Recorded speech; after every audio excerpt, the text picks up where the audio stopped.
का होई बेटा औरी बेटी जनमाई के, का होई बेटा औरी बेटी जनमाई के।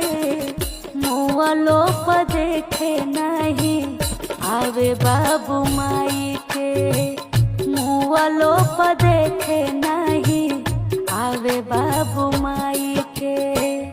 यहाँ सबके लालच बाटे रुपया कमाई के, यहाँ सबके लालच बाटे धनवा कमाई के। मुँहलो पर देखे नहीं आवे बाबू माई के, मुँहलो पर देखे नहीं आवे बाबू माई के। खटी खटी रातों दिन बचवन के पढ़ावे ले